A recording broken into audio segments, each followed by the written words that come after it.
and his newest book just came out 8 days ago called The Internet of Money, which is a masterpiece to read.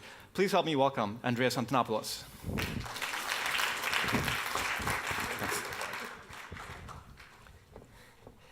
Good morning, everyone.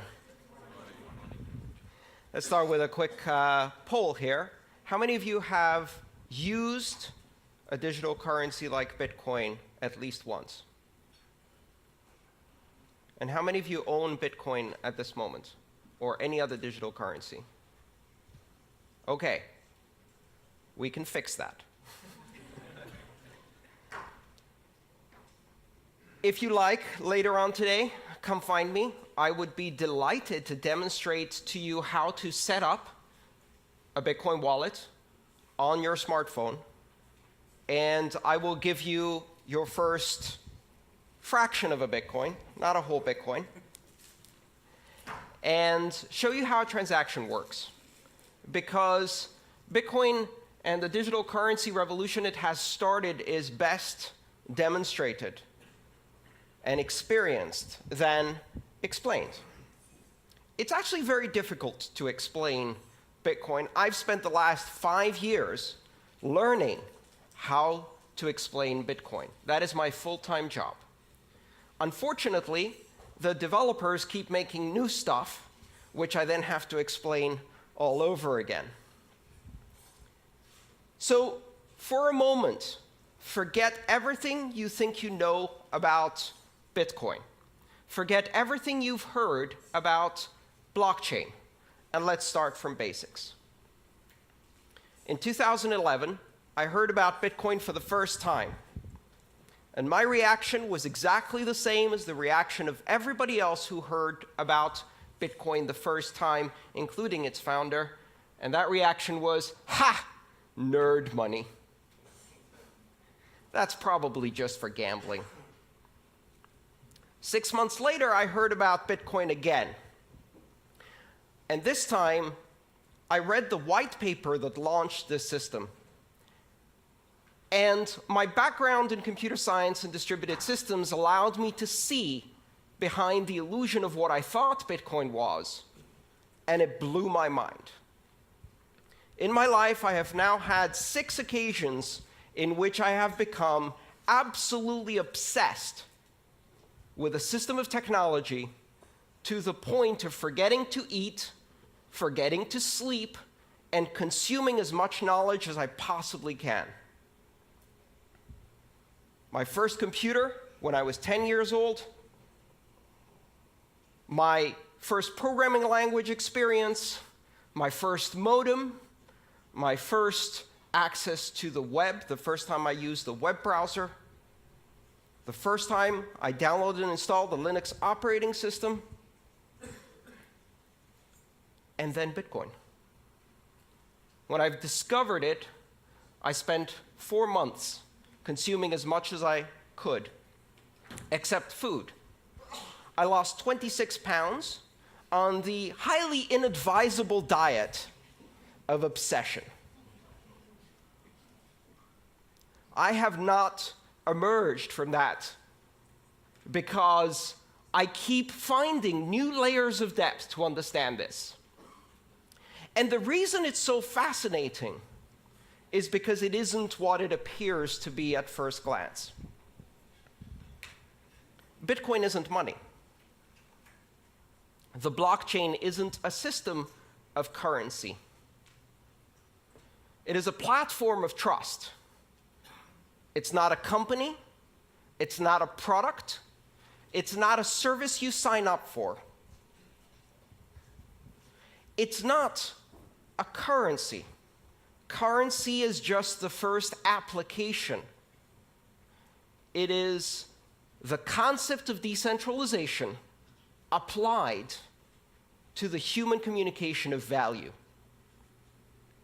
Because what is money? InQ told us it's an illusion. It's imaginary. And the reason we don't grasp that is because it's so deeply embedded in our civilization. Money is one of the oldest technologies that humanity has. It precedes writing. How do we know that? The very first samples of writing we have are spreadsheets. They are tallies and ledgers of debts owed, and money pre-existed that writing. You might even speculate that money had an oral tradition until it needed to invent a written tradition, so writing was created for it. In the history of money that now spans tens of thousands of years, there have been maybe 5 major changes. From pure barter exchange to the introduction of the first abstraction of value, shells, feathers, beads, nuts, stones, and then precious metals, and then paper money, and then plastic money, and now network money. Bitcoin introduces a platform on which you can run currency as an application on a network without any central points of control, a system completely decentralized like the internet itself. It is not money for the internet, but the internet of money. And what is money? Money is a language. Money is a linguistic abstraction. Money is a language that we use to communicate value to each other.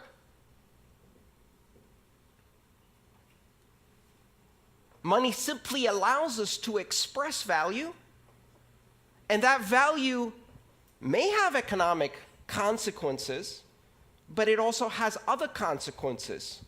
We use money to express and create social bonds and relationships and associations and to create organization. Bitcoin is the first system of money that is not controlled by any entity, that is completely decentralized. And what that does is it introduces the very same things that the internet brought to communication. If money is speech, if money is a language, and you disconnect it from all other media, and you make it pure speech, pure content, an internet content type, a protocol designation, money over IP, it completely separates it from all of these previous notions of nations, sovereign issuers, institutions that control. And so we go from institution-based money to network-based money. And of course, everyone will welcome this with open arms. Not a chance. What do you think they said the first time someone was presented with a gold depository certificate instead of a gold coin? They said, "That's not money. Go away." What do you think happened in 1950 the first time someone showed up at a motel and presented their Diners Club membership card and said, "I'll pay with this piece of paper"? That's not money. Go away. And now we're on the verge of a new transformation of money. We're on the verge of creating the first completely global, completely borderless, completely decentralized, and completely open form of money. One where you can build applications because this money is programmable. And you don't need to ask anyone's permission to launch an application any more than you need to ask permission to launch an application on the internet. And the only requirement to have a successful application on the Internet of Money is 2 interested participants. That is your market segment, and you have an application. and 1 million applications will flourish. When you push innovation to the edges of the network, when you remove the requirement for permission, what happens? Exponential explosion in innovation. The applications that could not be built on the old systems of money because they required permission, because they required a significantly large market segment, because they required adoption by many in order to be available at all. Now, none of those requirements exist.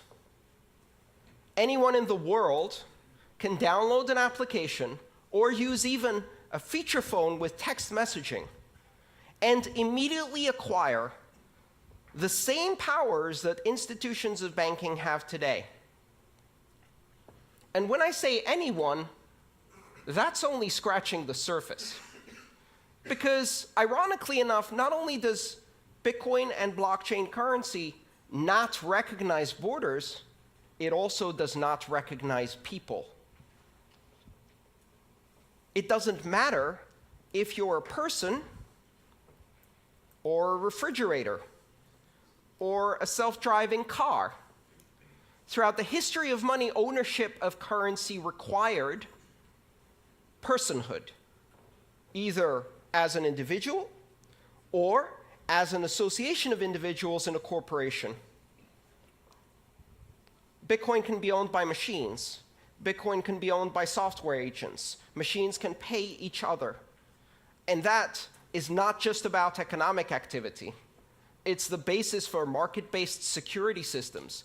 It's the basis for creating bonds of authentication between devices. It's the basis of new applications that have never been done before. Bitcoin and blockchain technology unifies the systems of money. Today we have systems of money for small payments, systems of money for large payments. We have systems of money for payments between individuals. We have systems of money for payments between companies. We have systems of money for payments between governments.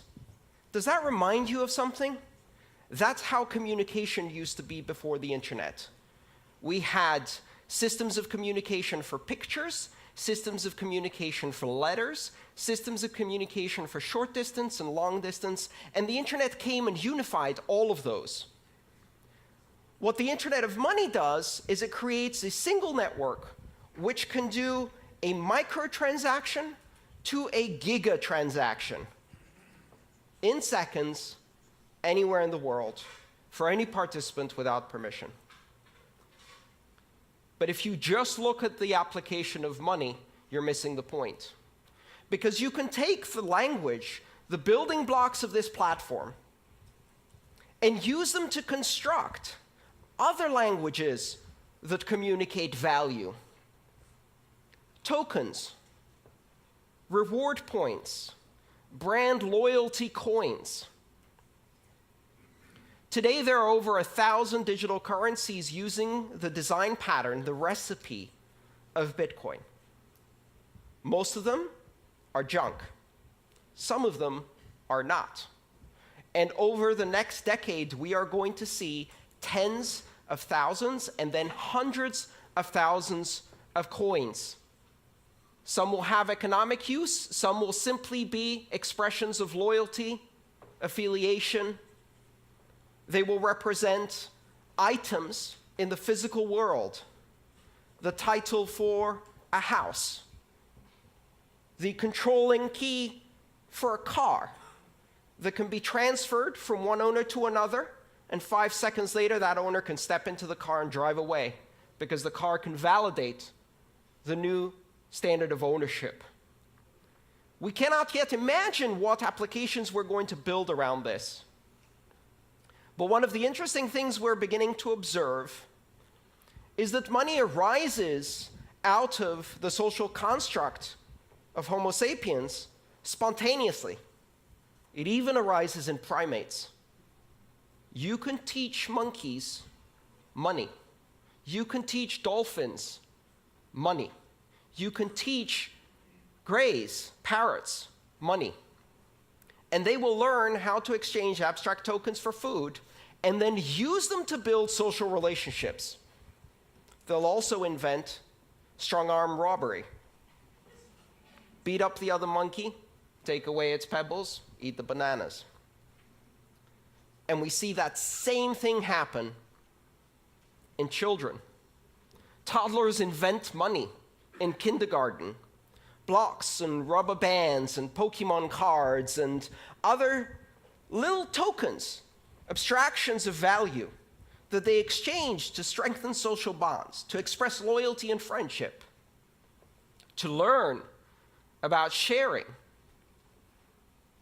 Children will be building currencies. Only this time, these currencies will be global, unforgeable, and scalable on day one. A few years from now, Maria will be launching Maria Coin in her kindergarten to compete against Joey Coin. And it won't really matter to anyone. Until, of course, Justin Bieber launches Justin Bieber Coin, and it happens to surpass the market capitalization of 30 nations on this planet. And we are all writing horrified opinion editorials about how the world is going to hell.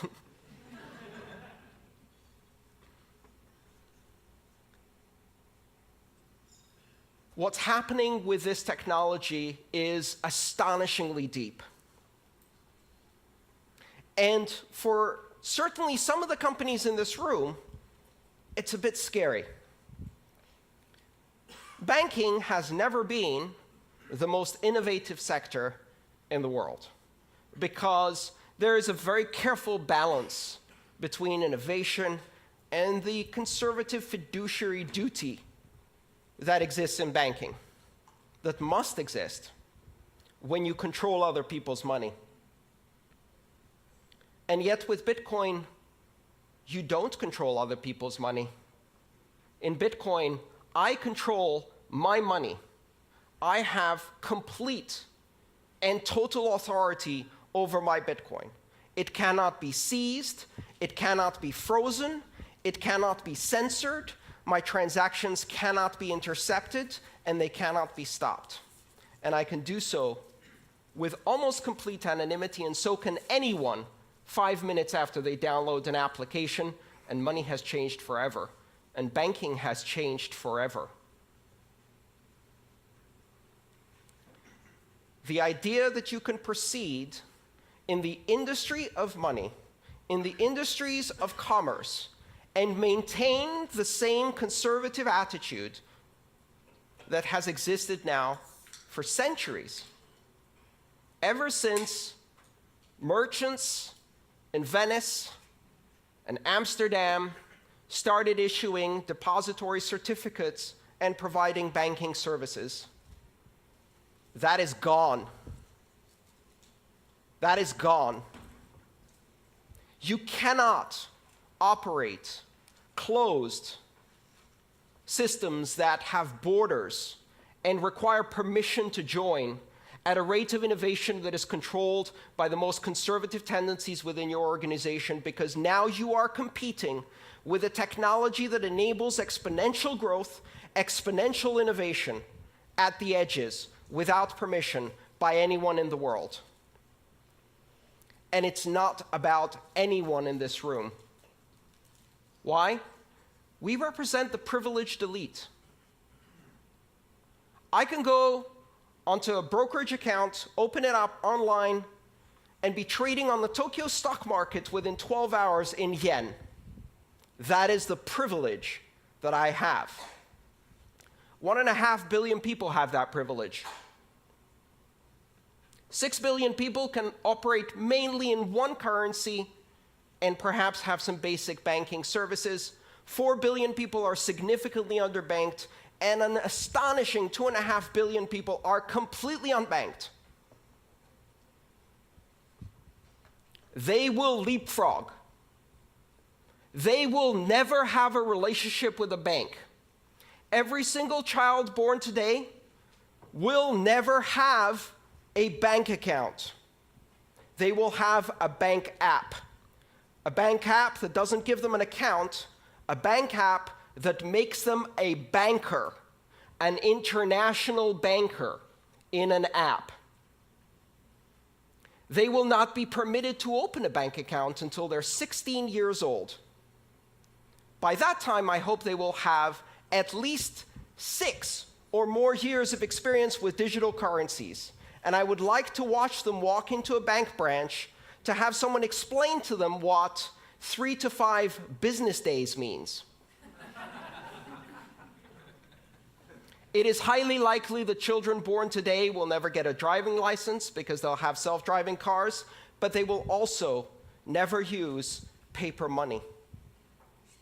Because by the time they get to an age where they really start using money, there is no paper money.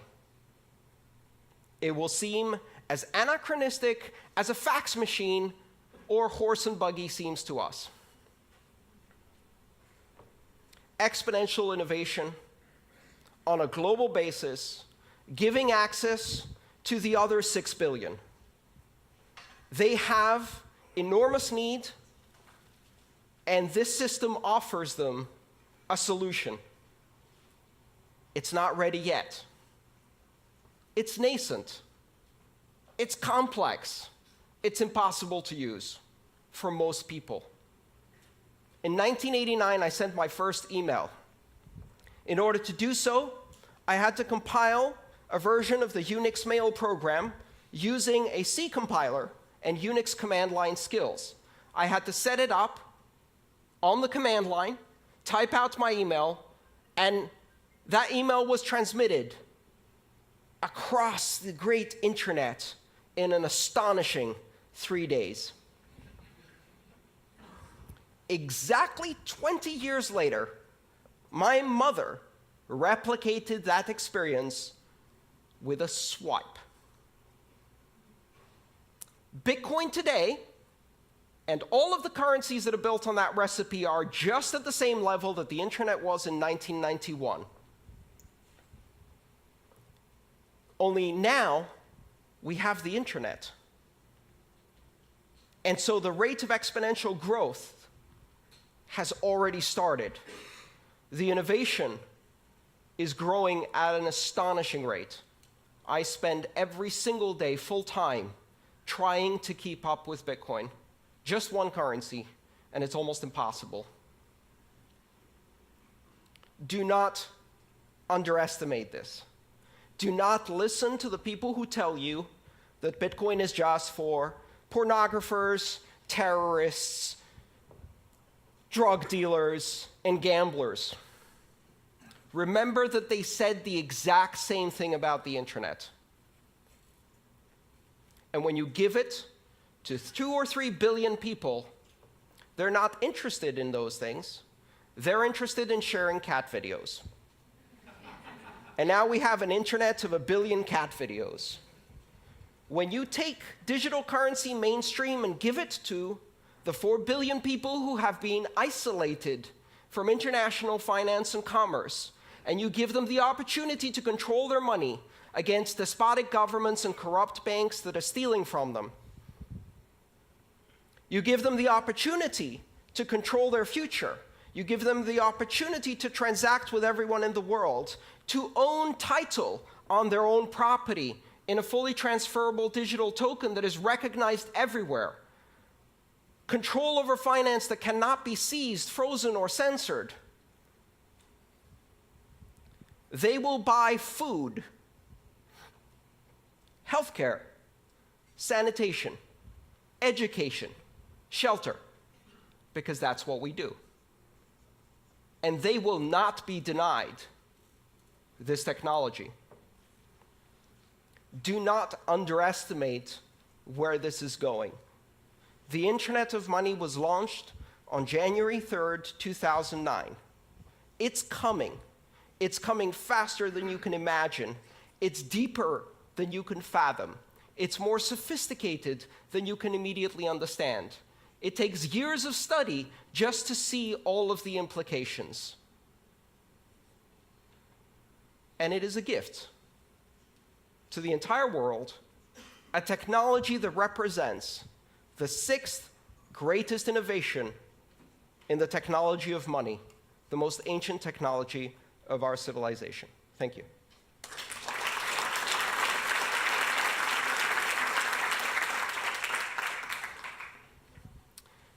Shall we do some questions? We've got plenty of time for questions. Christian.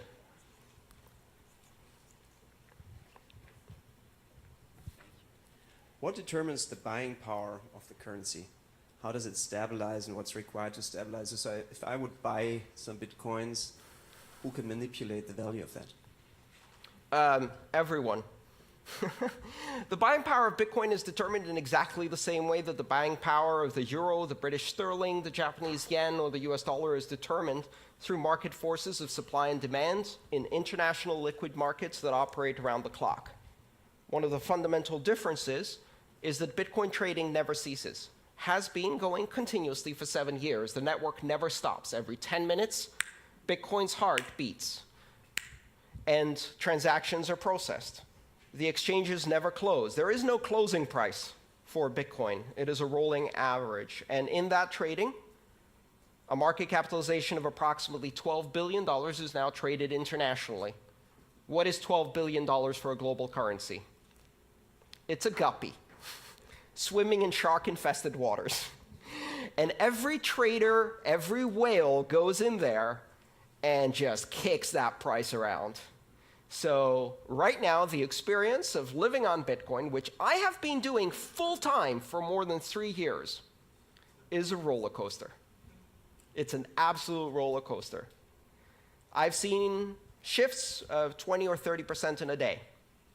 And yet, if you look at the long-term trend, volume goes up, transactions go up, and volatility keeps dropping.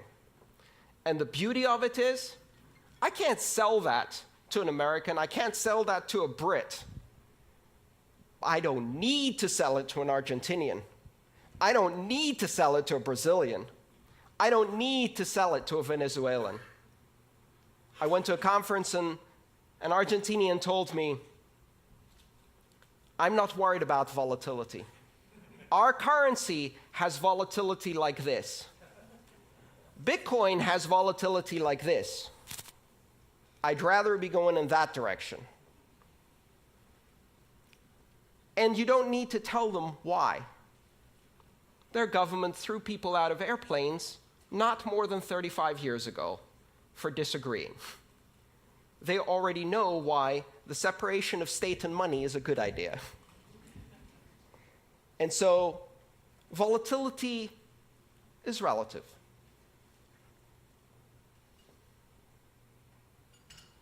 Any other questions? Come on. Yeah. Let's get a microphone to you. 1 second. Yeah, okay, so only one short... Sorry. Where are we? There you are. Sorry. Thanks. Great speech. Obviously, it sounded a little bit like one side of the coin.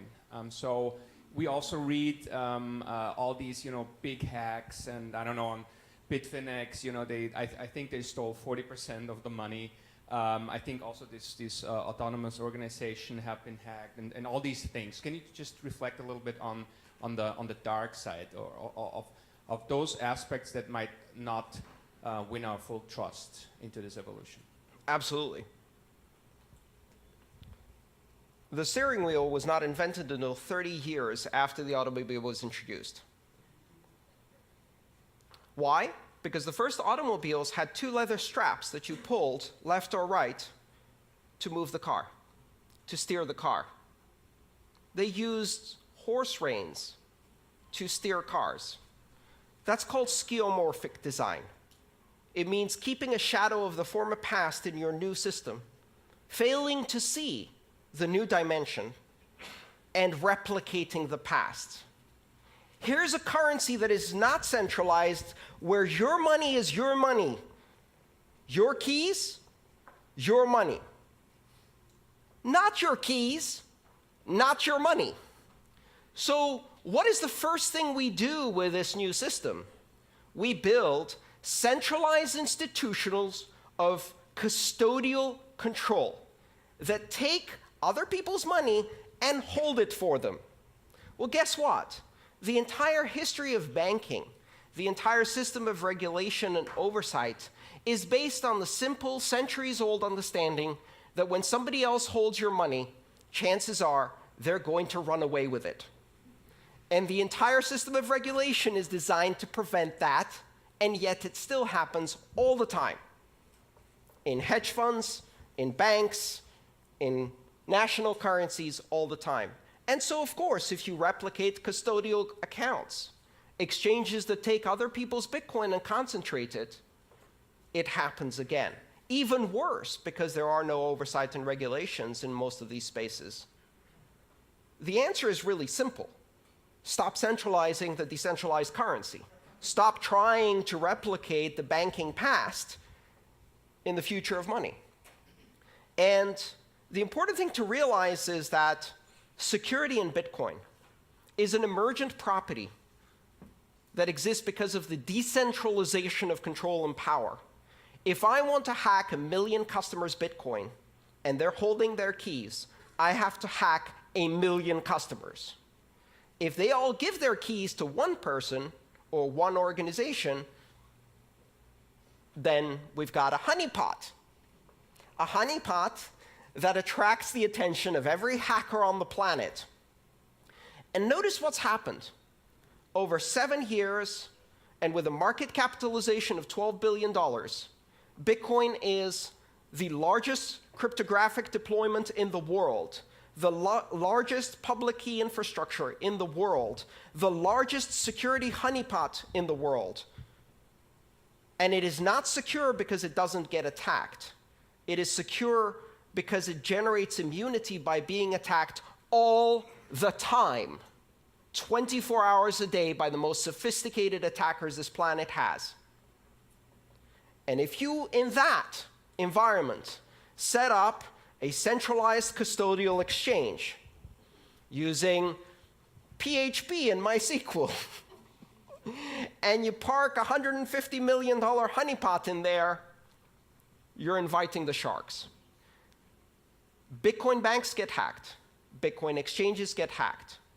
Bitcoin has not been hacked and cannot be hacked because there is no point of control that you can apply pressure on. It's completely decentralized. All right, maybe one more question? Yes. Where does supply of Bitcoin come from? And how are you sure the market doesn't get oversupplied? The supply of Bitcoin is determined algorithmically based on a geometrically declining supply function, meaning that in the beginning, every 10 minutes, 50 new Bitcoin are created. So every block, the heartbeat, 10 minutes, created 50 new Bitcoin. This Bitcoin is used as a reward in a game theory-based security model that ensures that every transaction is independently validated by completely anonymous actors who have to stake electricity as a guarantee of the security work they've done. And if they succeed in doing the security work of validating transactions correctly, they earn as a reward, based on a probabilistic return, that reward, 50 Bitcoin every 10 minutes. That's how currency is introduced into the economy.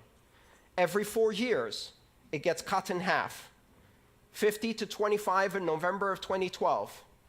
And this year in July, this past July, we had our second halving event, which was celebrated with birthday parties all over the world. And Bitcoin's reward went from 25 to 12.5 Bitcoin. As a system, it's designed to have a monetary policy that is purposefully deflationary and simulates the issuance of precious metals. It gets harder and harder and harder to mine gold at greater and greater and greater cost. And Bitcoin is the same. The idea being that less and less is issued over time. If you follow that geometric curve, at some point you reach the end. In the year 2141, Bitcoin is no longer issued. 21 million coins is the asymptotic cap. It will never reach 21 million coins. That is part of the protocol. It is an unchangeable part of the protocol, and it is a rule enforced by every system that participates in the Bitcoin network. It is meant to be sound money, but it's not the only monetary policy that exists. There are several other currencies that implement different monetary policies. The idea is really for Bitcoin to serve as a very, very solid reserve currency for many other things. Andreas, may I ask you one question? Please. What advice do you have to give to companies here who are from non-financial institutions about how they should take tactical steps to think about experimenting with the blockchain in terms of storing value?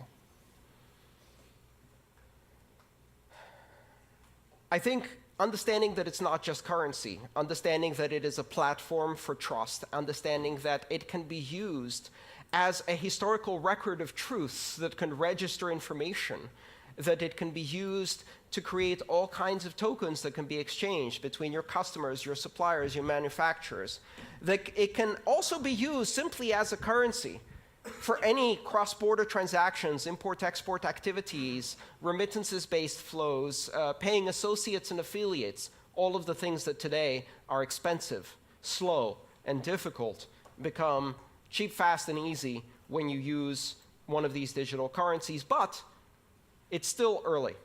For now, learning about it. Here's the one important thing you must understand. You will hear a lot about blockchain. And most of what you hear about blockchain is not the internet of money. It is the intranet of money. The intranet is where you run front page and Outlook and antiquated software in a closed little enclave of your corporate backwaters with stale content and boring apps. And in the end, it's full of viruses anyway because you can't keep it secure. Blockchain that is not open, that is not public, that is not borderless, that is not open for innovation is not what we're talking about here. And that's a really important distinction. It may be useful if you want to run a clearinghouse between 3 banks, maybe. But it's not the internet of money. Thank you so much, Andreas. Thank you. By the way,